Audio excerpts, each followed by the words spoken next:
Nothing says overpowered in Wiki 3 as much as the nation of France. That's exactly how you pronounce this country, by the way. In case you were thinking it's just France, you're wrong. It's France. Seriously. So boys, what we're gonna do today is we're gonna try to get 1 billion pounds, or as we call them in France, d'argent, because we don't have pounds in this country, alright? We're gonna try and get this billion as fast as possible. So I'll try to get it by 1860, 1865, give or take. That means we're gonna do two things. We're gonna focus on our economy, but at the same time, we're gonna focus on expansion, because we cannot get 1 billion just from improving our economy in just 20 years. We need to do a little bit of both things here. I've done already a France live stream where I explain everything in massive detail. So if you want to check that out, you'll have a link in the description. If you don't want to check it out, well then, the main things to keep into mind is that we will need to puppet a lot of nations. There's a few tactics. We can either puppet the East India Company first, or we can start puppeting smaller or medium-sized countries in Europe. Both ways work. If we decide to puppet the East India Company a little bit later, that's fine, because it gives us time to establish ourselves a little bit more in Europe. So I think I'm gonna go for that particular way today. We have a lot of manufactories. We have a ton of farms and everything in between. So first thing we're gonna be doing is we're gonna go to our declared interest, and we're gonna switch some things around here. We do have some colonies going on in Africa. We're gonna ignore Africa for the time being, at least. We're gonna establish colonies in South America, which is a lot easier to colonize, as well as the Indo-Chinese areas and Indonesia. Plus, we're gonna make sure we have all of India as a declared interest, the Middle East as well, Australia obviously too. Budget-wise, we have a huge economy. We're gonna go ahead and we're gonna set up very high taxes from day one, because we can and because I want to. We're gonna set up services consumption tax, wine consumption tax, because everybody loves wine, luxury clothes. We also have some authority points trapped in suppressing the intelligentsia, so we're gonna stop suppressing the intelligentsia, which gives us 200 authority, and we're gonna use those 200 authority for extra taxes on luxury furniture, and one more we're gonna use on road maintenance in Paris, as Paris is gonna be our main state where we're gonna be building the majority of our early game industry. At least we'll switch it around as we go along in the campaign. We're also gonna be building some construction sectors, so let's go ahead and build maximum in Paris. That means 12 from day one in Paris, and after we've built that, we can start building the rest of the schnapps. So we're gonna start queuing up, say, 10 logging camps, 15 iron mines, as well as 15 cotton plantations. We basically want to lower the cost of building materials, so that means fiber, wood, iron, and tools. That brings me to the last of these, which is tools. We're going to build, say, 20 tooling workshops in Paris itself. We seem to have a shortage of iron, so let's set up a few imports. One from the British, one from Austria, one from Sweden. Wherever we can import it from is a-okay with me. Tech-wise, we have a huge amount of technologies from day one. I'm going to go for field works personally, because I'm going to have a lot of wars, a lot of battles, and I want to have less morale loss and more army defense as consequence, which is what this particular technology gives me. I'm also setting up a coalition government where basically everybody is within our government from day one. This allows us to pass more legislation than we would otherwise be able to. Take note, the French do start with a lot of absolutely great legislations, including professional army, dedicated police force, per capita taxation, a lot of proper bans and abolishments, but there's still stuff that we need to pass. One of which is hospitals. We can do charity hospitals first. Eventually we want to go for public health insurance, which doesn't give the extra church power that the charity hospitals give right now. But hey, better some hospitals than no hospitals, right? I'm also going to proceed, and I'm going to make most of my colonial territories full integrated parts of my country. All things considered, the best nation to start your assault against is going to be Belgium, because they're easy to destroy. Most of the times they even cave in unless the British help them, which is not the end of the world, really. They're not that hard to defeat, the British, at the start. And the best part about attacking Belgium first is that it's really low infamy, only 39 infamy for taking 6 million GDP in Europe. and it paves the way towards attacking the Netherlands right afterwards. Hey, look at that, Prussia's helping them out. No worries. Let's give humiliation for Prussia, and this way the Austrians are gonna come and join on our side. The First World War in 1836, one of many, because we will need to have a lot of wars here. As expected, we're absolutely kicking the British asses. We have way better troops than the British have at the start, so it's not really any sort of a challenge. Ooh la la, we just took half of Belgium, meaning we're gonna get our passive war score, as I like to call it, and we won the other battle. That means we got almost all of Belgium already. And the last battle required to take everything in Belgium. Avec le amazing, plus 15 success chance. Beautiful as well. I need to start saying beautiful every 5 seconds, don't I? Alright, we managed to make the Belgians our puppet now. Despite the fact that I'm still at war with the British and the Prussians, I'm gonna capitulate because they have nothing that they can enforce on me. I should have actually just transferred some subject from the British to myself. I actually forgot about it. It's all good. It's not the end of the world, because now we can also puppet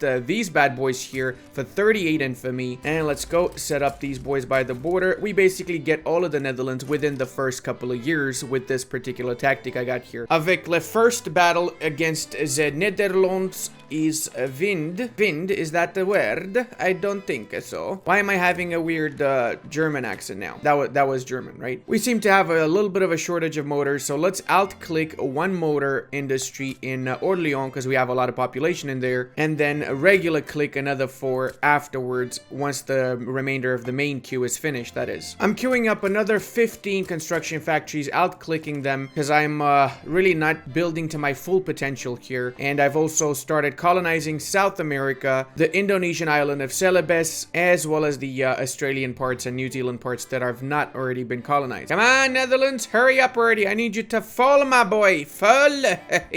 Prussia gave up because they had no actual war goal, so they decided, hey, you know what? We're losing soldiers for no reason. We might as well capitulato. That was smart, Prussia. You know what was not smart? Joining in the first place, bro. Booyah shaka, we got the puppet of the Netherlands. Now, it might not look like very impressive, but the reality is that we got a good, what, 8 million and 4 million GDP in these two provinces. That's 12 million GDP, and once we integrate these lands and we use it to maximum extent, it's going to give out way more than that. So let's check my aggressive expansion now. We have 65 infamy. That is really not bad overall. It's really important that we start building ports in all of our colonial holdings, because right now they are isolated because they do not have access to the entirety of the French market, because they don't have any port to access that French market. Next target to puppet is going to be Persia. Persia is a perfect puppet because once we have Persia in the Middle East, we can use it as a base of expansion to take over all of the opium-rich areas here before we take over the East Indies from the British, as well as we have easy access into Qing afterwards. Oh my god, Britain, are you kidding me? You're actually going to help the Persians? Bro, you know what? This just pissed me the schnapps. I'm going to be taking India from you now. I was going to wait until I build up a little bit more of an army because I'm going to go way over my infamy limit, but I just don't give a schnapps anymore. Transfer subject, East India Company. There you go. Now we have up to 240 infamy, but guess what? I don't care. I'm going to win this war. This war is actually going to be the one that's going to challenge me a little bit because I'm going to have to do naval invasions and schnapps. I'm going to be sending Honor Charles first, and after a couple of days, I'm going to be sending a second naval invasion under a different guy. This way, with a few days apart from each other, there is a chance that their fleet's going to be fighting the first invasion force, and then the second invasion force are going to slip by and actually land on the British mainland. Come on, fingers crossed. Fighting an interception force, and the second navy landed. Oh my god, I'm going to absolutely crush them. Let's assign these guys to the front line. We already got London, boys. We already got London. This is... oh my god, I won the war. I literally won the war. That's it. That's it right there, boys. That is it. They just started fighting me now in Scotland.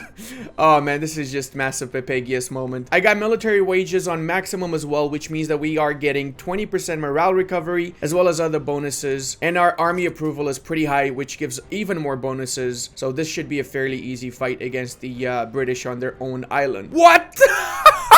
We transferred the East India Company in just the first 3 years. There you go, boys. Look at all those juicy, beautiful French lands. And remember, we also got the Dutch East Indies when we puppeted the Dutch themselves. So we already have almost 25% of the world. Well, not really 20. Let's say 15% of the world in just 3 years. I'm curious if there's an achievement for this. Let me see. Possible? No. Okay. So we just have the Paris Commune available for the French. Well, that's Pepega. I was hoping that there's like a speed running achievement for these boys. All right. Now that we got that done, we can also start with our naval invasion against the Iranians or Persians, whatever you want to call them. It's the same schnapps anyway. And the French army strikes again. We got another front, this time against Persia and all those boyos here. Let's march over to Tehran. Oh, we're actually losing the battle. What? We're losing against irregulars? Oh, this is a shameful display for the French army. Come on, boys. Really? Wait, did we actually lose? I didn't pay attention. It felt like we didn't actually lose. It felt like we actually gained the lands here. We did win, boys. We did enforce our deal and we puppeted the Persians right on time. Now, we actually do have 25% of the world, don't we? I need to wait until 42 before I can integrate my first puppet, which is Belgium. So until that point, just gonna focus on the economy. It looks like we need more construction sectors still. Let's go with an extra 10 in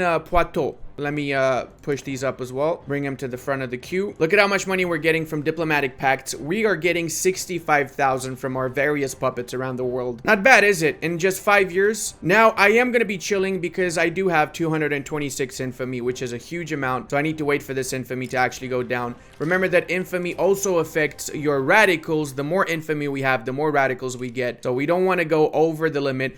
Realistically speaking, if I wanted to destroy this save game after I got the 1 billion, I could just literally puppet the entirety of the world in the first 20 years and that's it, right? But I want to have a proper save game in which I'm actually having fun. I'm enjoying the run itself and I'm not destroying the country. But you know what? If we get 7,000 likes on this video in the first week after it's out, I'm gonna not only get 1 billion in the first 20-30 years, which is in this part, but I'm also gonna do a world conquest once we get those 7,000 likes. By the end of 36, every single part of the world is going to be French. Looks like we need to do another construction sector expansion. Let's go with another 10 this time. Sorry, 15 in Languedoc. Now we're actually starting to get on track. The moment that you have 65,000 on the minus with very high taxation is the moment that you're actually using your industry to full capability to build up those buildings quicker. As expected, nations will start using the cut down to size CB against me. The first of which apparently is the Austrians. They're trying to break me apart essentially and make me lose all the puppets I gained in the last 10 years. We're not going to let them do that. We're not going to take anything from them. I don't really care about the Austrians that much in the first part of the campaign, at least I don't. But I am going to take a treaty port, say in Istria, should be fine. And I'm also going to be liberating country. We'll start with the invasion of Istria a few days after a second naval invasion of Istria, similar to the tactic we used against the British at the start of the campaign. Begone, ye foul Russians, from my brave Moldovan land.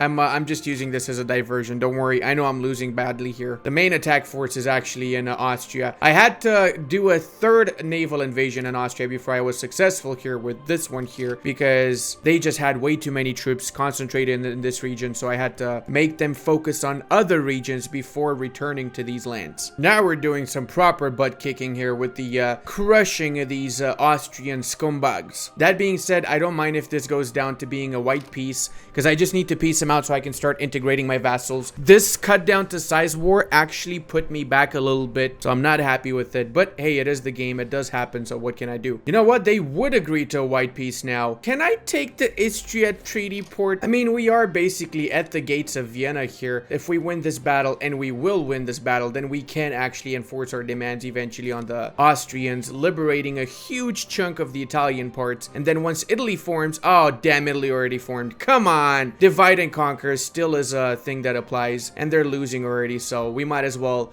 divide and conquer them, right? I just realized I did not even mobilize my conscripts. I'm just fighting with my regular units in this war. That was basically a flex right there, in case you didn't realize. That's how map virgins flex, all right? And it's time to expand the amount of construction sectors that we have again. Let's go. We got them to liberate all that schnapps. Beautiful. All right, let's say build up another 5 in Poitou and 15 in Limousin next. Europe's looking a lot better. I love to see some Lombardian and Venetians around these lands too. Now let's start annexing our boys here. We're a few years late actually, so yeah, that war, I'm not so sure if I made the right choice with it, to be fair. But hey, it is what it is. Is Luxembourg my vassal? Hold on a second. Oh, I got a personal union with Luxembourg. What? When did that happen? I'm so confused right now. When did I get a personal? Is that just random or what the schnapps is going on here? How do you even get a personal union against nations, really? The Netherlands didn't even want to fight us. They backed down from the diplomatic place. So now we can just incorporate all of these juicy lands here. Look at that. We went up to 129 million just from integrating these two guys. Second after Qing, which is still a massive empire. Speaking of, Qing is also on the table here. Let's see which one of these areas is the juiciest for me to start attacking them from. I feel like this war against Qing is likely going to be the easiest out of all of them since they have irregular units still, and with the foothold in the south area here, we can quickly gobble up and take a massive chunk out of them and puppet the rest afterwards. Oh my god, they're melting like butter, my boys. Literally like butter. Look at that massive front line we just established here. Let's assign all of our Chad generals to this front line now and destroy Zashinsky, boys. Destroy them. Battle after battle, we're winning every single engagement here. They cannot go up against skirmishers with mobile artillery with their pathetic little irregulars. Even their allies here, same situation. They only have irregular units. I mean, look at this dude. They got almost 1,000 units against 150 of mine, and I'm still absolutely destroying them. Oh, my queue is almost finished. Let's queue up more buildings. The best part is that now we can switch over to the condensing engine pump, which means our economy is gonna skyrocket from all of those extra engines we have to build, plus all of the added resources extracted from mines a lot faster now. And I'm queuing up textile mills as well as furniture manufactories, since these two are essentially the easiest way to build up GDP. Almost there, 97.1 and 100. Buyashnoki. We got our first area here in the lands of Qing, from which we're going to be expanding in the rest. Oh my schnapple dupe. 1,300 to incorporate this area? What? Yeah.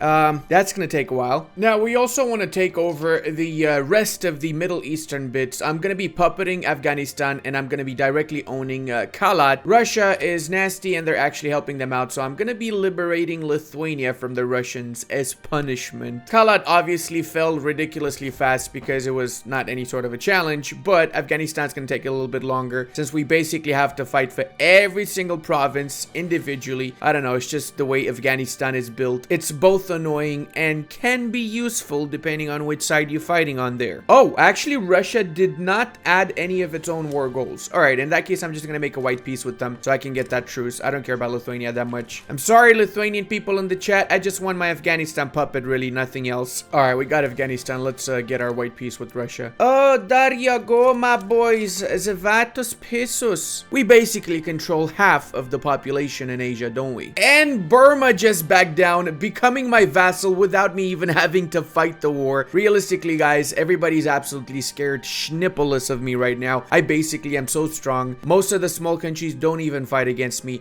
Of course, the exception to that was Afghanistan. They are that nation that's always annoying no matter how much of a big power you are. Oh, that's so cute. The Ottomans really want to defend Algeria. I think I added some war goals against the Ottomans, didn't I? Yes, I did add liberate Bulgaria, so I guess we are gonna be getting a free Bulgaria after all, boys. And the war is over. They capitulated. That means we have gotten... What the schnaps going on? I'm not sure why this is happening. I restarted the game. I thought maybe it's just a graphical glitch. No clue. Just gonna go along with it. It's a special country, let's say Tunisia, and it really enjoys being perpetually occupied by the French Empire. Meanwhile, Italy is trying to cut us down to size, but what's actually gonna happen is I'm gonna be getting their province... Oh, did they just attack me with the cut down to size CB, and then they gave up? They backed out of the attack? Why you attack me in the first place, bro? Okay, at least we got Savoy. I wanted to get the Italian Provence province as well. I guess this is Nice, if I'm not mistaken, and it does have some French people in there, so I want to take it eventually from them. The cool part is that every time we're at war with somebody, the British join, so we keep on transferring more and more of their subjects. This time, we're at war with Bolivia to puppet them, and in the process, we managed to get another huge swathe of British land in South South Africa, Australia, and in the New World as well. I guess we just need to take the other half of Australia and we're good to go in that area. Also, speaking of, we already have 600 billion in GDP across all of our puppets. We need to start integrating these because we only have 266 in our own country. So after this particular war, I will be chilling, integrating vassals mostly. I will be doubling the amount of construction that I got by switching over to the steel frame buildings. This might tank my economy a little bit. There you go, we went to -14, but we're literally producing double the construction sectors now. So that means this is the moment when we can actually massively improve our economic situation. I've literally just queued up over 100 steel factories or steel mills, since we are going to need a ton of steel and glass to support our growing economy, boys and girl.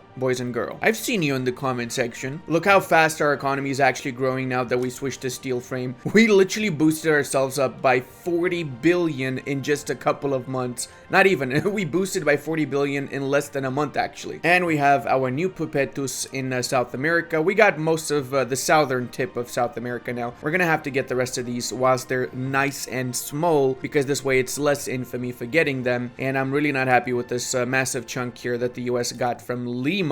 Did they even integrate this? They did incorporate it. Wow, okay, interesting. I've also queued up a ton of basic industry stuff here, like sugar plantations, cotton plantations, all the stuff that I need at the bottom level, because I'm a little bit lacking in that domain since I've been building a ton of proper manufactories, and I need to make sure that the other side of my industry keeps up with the refined goods side of my industry. And in case you're wondering why it is that I have not integrated the Dutch East Indies and India yet, that's because I'm waiting for them to integrate their own puppets. As you can see in India, they started already integration. I think they integrated, what was this, like Nagpur or something in this area, and a few other provinces. So when I integrate the East India Company myself, I don't need to worry about having 1,000 little small Indian entities as puppets afterwards. Same goes for this area. I don't want to worry about the Indonesian areas once I integrate them, you know? And now by switching some of our production methods, which I actually forgot to switch, we're going to be boosting up our GDP by a huge amount again. And the best part is we also have access to rubber. Oh, what? War with Mapuche? I didn't even notice these guys. Oh boy. Gotta set up some boys by the border here. Hopefully it's not too late. Hope I'm not gonna lose against some freaking natives, man. Oh no, never mind. My beloved puppets are actually already here. So Chile's definitely taking care of the situation. Plus, I think they don't have any units, do they? Oh no, they have 2 battalions. That's fair. These Afghanis, bro, seriously, even when I'm integrating them, it's taking so much more time than it should be taking, because I gotta fight for every single province individually. I don't know if this actually is a proper mechanic in the game or if it's just by coincidence that's happening. Oh boy, 65,000 on the minus. That's fine. We got more than enough money right now. Holy mother of God, dude. I just noticed that South America's got basically no freaking infrastructure. I should have paid attention to this. I was wondering how come after annexing most of these lands, I'm still not boosting up my economy by a lot. It's clearly because I didn't have that market access to boost the economy. With a little bit of perseverance, we're also taking the south tip of Qing together with puppeting what's left of India, namely the Sikh Empire. We're gonna cure it up and we're gonna make sure it's not sick anymore. Doesn't China just look so much better with the southern bit belonging to us? I really think it does. And if you think it doesn't, then you're wrong and you're just a Qing simp, okay? That's what you are here. Oh my god, finally we managed to get guaranteed liberties. This is gonna completely change the situation in our country because it's gonna make it so we get less radicals overall. And right now, radicals are one of our biggest issues. You know, in my test run, I actually got 1 billion by 1865, so I'm kind of disappointed with myself here. I feel like I didn't play as optimal as I should have right now since I focused too much on puppeting stuff, and that's because of I kept thinking about the second part and I was like, yo, I need to make sure I got enough puppets for once I start conquering the rest of the world and stuff, and that's why I only got 756 million GDP right now. But in order to save this, what I'm gonna be doing is I'm gonna be integrating the East India Company. That is more than enough. It will put me over 1 billion by a lot, so let's just do that. I would have waited for a little bit longer. Like I said before, I would have preferred to get India in later after they've integrated their own vassals, but because I know some people will be in the comment section going like, yo Ludi, you say you do this 1860s, but it's not. So because I want to avoid reading those comments, I'm annexing India. This is all your fault. I'm destroying India because of your comments, all right? This is all on you. It's a time for the warski, my boys. Looks like Italia is helping them out. Not to worry, Italia is gonna get its ass kicked by my Marines. That's right, nobody expects the French Marines, because people think they're busy eating frogs and baguettes, but realistically speaking, they also do avec le naval invasion. Just putting it out there. And I'm slowly realizing that I don't even need to integrate India. I could probably get 1 billion in 1 more year at the rate in which I'm building stuff now. But I want to get above 1 billion by integrating India to prove that even though I'm a little bit late over my test run, I'm still not a bad player, okay? Don't judge me. Don't, please. No, stop it. Stop it, please. Alright, we managed to secure South India fairly quick. What the hell's going on here? US is trying to attack Mexico. Maybe in the future, Mexico. I would help you out, but I'm a little bit busy here. And we managed to break through. We are super close to their capital now, and we're gonna win this battle, which means we're gonna get the passive war score. Essentially, now it's just a matter of time before they collapse. There you go. They already have minus 7.4 and decreasing. And we did get the capital. Plus, they're not doing a good job here. They're focusing mostly on this front, and that is pretty much why my naval invasion succeeded both in the south and in their capital province. Also, what is up with people wanting me to keep cultural exclusion? I mean, we're already at 80% multiculturalism. It's pretty much a guarantee that it's gonna be ours after the next tick finishes. Yep. Look at that, 811 GDP. Essentially, we were losing on how much? 50 million GDP from not switching to the right production method. The AI is learning though. They actually started sending a proper amount of units over here, but it's too late. We just annexed them. And we got 914 million GDP, but watch what happens after we switch our production methods. Oh yeah, look at that go up. Look at that go up. 941, 955. It's basically waiting for the population to trickle in the factories now. So within just a couple of months, all these factories use the new production methods, more efficient, more goods produced, and as such, GDP goes higher and higher. Come on, baby, we got 960, 963, and a small Delhi rebellion. Okay, that just happened. 987, come on, we are gonna get this way before 1870. That's my goal here. 991, 992, 96. Come on, boys, let's go. 1 billion. There you go. 1869, June 26th, we got 1 billion. A lot later than I was hoping to get this in. But hey, I learned from my mistake. Next time I'm gonna do this, I'm gonna approach it differently because I wouldn't be going around puppeting as much as I did this time, and I would actually be playing Toll a lot more, because believe it or not, playing Toll gets you a lot more GDP. And what the schnaps multiculturalism, 100% success chance and you still didn't go through? Are you freaking kidding me, dude? It's literally the equivalent of getting 100% tick in EU4 sieges. It's that fucking bad. Pretty sure this is rigged. This is not the first time I got 100%. Is the RNG just super against me, or is it not really 100%? Did they mess up the number? What's going on here, man? Boys, I really want to do the second part for this, so you know what you need to do if you want to see that. And I am trying to get to 160,000 subs before the end of the year. I know it's really close and it's probably not gonna happen, but even if it happens or it doesn't happen, I just want to thank you from the bottom of my heart for watching my videos and being a part of the community. It really means the world to me. I do this full time, and for me, my community, you guys, you're basically my friends. And if you're on Twitch, you know that I chill with you a lot in chat, and basically we talk about all random stuff. So you guys can check out my Twitch chat if you want as well. The point is that I really want to thank you all for being a part of this community and for supporting me as much as you have supported. And hey, if you enjoyed the video, check out this awesome Belgium video until the next time. And I want to give a massive thank you to all of my patrons, channel members, and Twitch subscribers. I would not be able to do this without all your support.